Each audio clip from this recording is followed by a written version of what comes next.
Okay, welcome back everybody to another video on Archive Gaming for Romance of the Three Kingdoms 14. So on this video, we're gonna look at who I'm gonna be going with on my next Let's Play. But first, the last Let's Play, the Liu Kui Let's Play, I think I've taken that like as far as I'm gonna go. So for that one, I'm just gonna wrap it up, and I was actually surprised I got as far as I did on that one because I had a lot of close calls, but I might come back to it at some point in the future. But for now, I just want to take a crack at another one because there's so many here, so many to get to. So yeah, so for the next one I'm going to go with is going to be this one, Gongsun Jiang, the hero of Hebei. And it's a fictional one.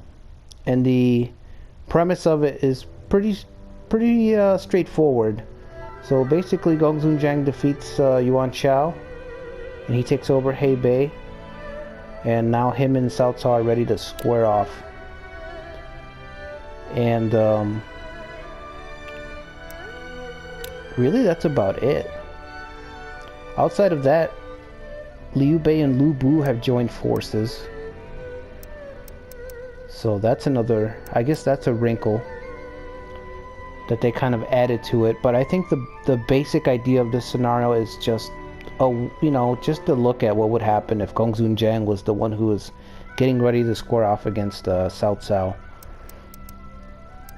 And the force I'm gonna go with is actually gonna be Yuan Shao.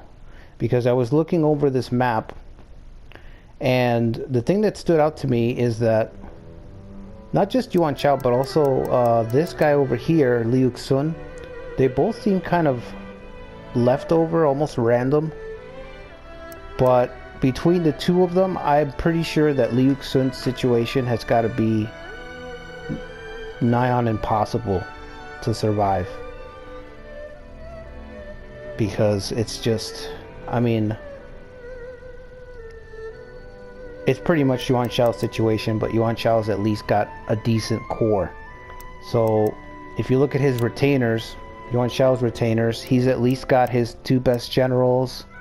He's got Jiling, which is Yuan Shu's best general. And then outside of that, he's got his family. So his nephew, his sons. Actually, I don't even see Yuan Tan here. Where's Yuan Tan? Okay, so he's got two of his sons. Did the other one surrender or something? That would be strange. Nope, I don't... He's not here. Did he join Cao Cao maybe?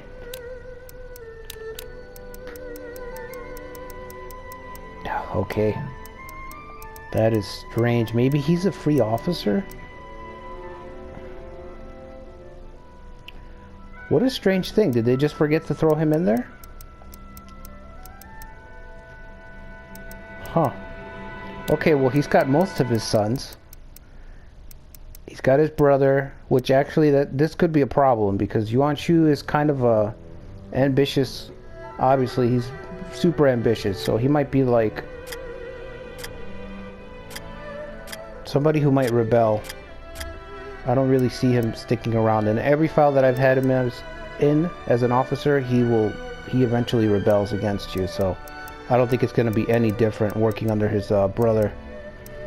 Maybe even worse working under his brother, because the two Yuans are kind of, they're not on the best of terms. And he's got his wife. Where's Yuan Shu's wife? Okay, so Yuan Shu's wife isn't here either. She was a new character added to this one. I don't remember what she was called though. She's definitely not with this guy, right? No. Zhang Xun's over here though. We should have had him. Would have been nice to have him. I like this guy. He's not the greatest, but he's balanced. He's decent. He's got a good policy, and he's got good formations, and he's got a decent trait. He would have been nice to have. I don't know why he's over there instead of being with Yuan Shao. I don't know. Anyway, so Yuan Shao's position, his gold supplies, his troop counts are really low, which lead me to believe that maybe he wasn't originally in it when he designed the scenario. Maybe they were just like, he's almost like an afterthought. Like they were like, hey, let's have Yuan Shao, let's throw him in there. Let's say he survived and he just ran away, and let's just have his starting position be really, really difficult for a change. You know, because I've never seen Yuan Shao in any fictional scenarios in any of the other games be in such a rough spot. Like, this is easily his most difficult starting position. It reminds me of Cao Cao's starting position in the 201 What If, where Yuan Shao wins Guandu, and Cao Cao is basically reduced to one city in Wuhan, I think he is. So it reminds me of that position, because I was looking at playing that scenario, but then I remembered this one, and so he kind of mirrors that one, where Cao Cao loses Guandu to Yuan Shao, and he's reduced to one city. Well, in this one, Yuan Shao loses the contest for Hebei, and he's reduced to one city. But to me, this feels way more extreme, like much more difficult.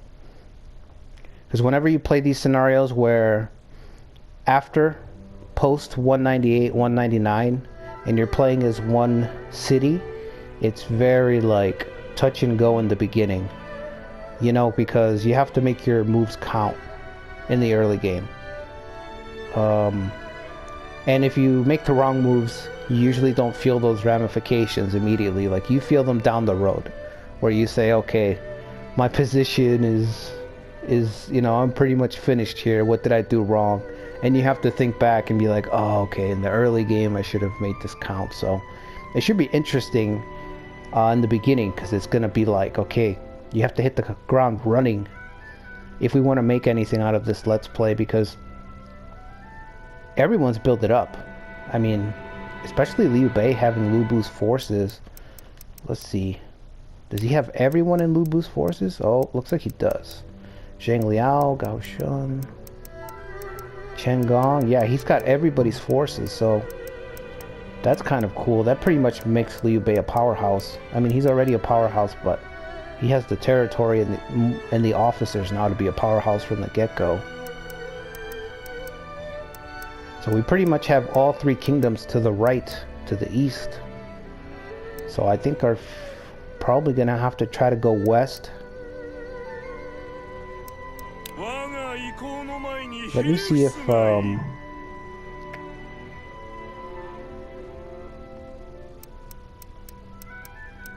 would it be under forces?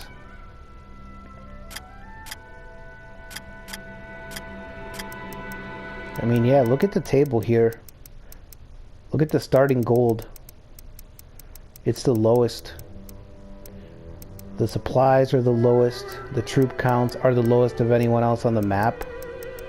It just feels like they were like, yeah, you know, let's just throw Yuan Shao in there. Just in case anybody, you know. There are people, I'm sure there's plenty of people who have tried it already as him, because it is kind of interesting. He's kind of just been displaced, and he's never been in a weak position like this, so. Okay, foreign. You're friendly with Liu Biao. He's not friendly with Cao Cao. That's kind of weird.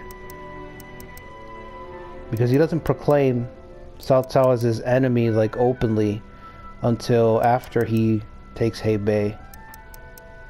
Otherwise, they should be on friendly terms. You know, frenemies, I guess you would say. Enemies with Gong Sun Shang, okay. Hostile with Zhang Yang, okay. Troubled with Liu Xun. Yeah, I would say troubled for sure. Okay. We'll probably have to make a deal with Cao Cao early to try to survive this. And we'll probably look to expand west or something. I'm not sure. But yeah, I feel like, you know, we have a chance. We have a chance because we have good officers. If we can carve out a little space of land and find some other officers, because I'm gonna have the officer appearances on fictional. So who knows what officers, free officers will pop up. Hopefully we'll get some good picks and we can get our officer count up early and maybe expand and maybe make a run with this one. So who knows, right? So yeah, I would say look forward to this one. This Let's Play starting probably within the next day or so. And we'll see how it goes. We'll see if Yuan Shao could launch his miraculous comeback. Like he says, that would be cool to do. That's I would like to do that. Maybe something where we can build up and topple Cao Cao and then maybe have a part 2 against Gongsun Zhang.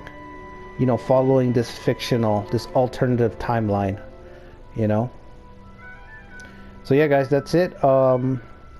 If you haven't already, make sure you subscribe and like, and leave me a comment.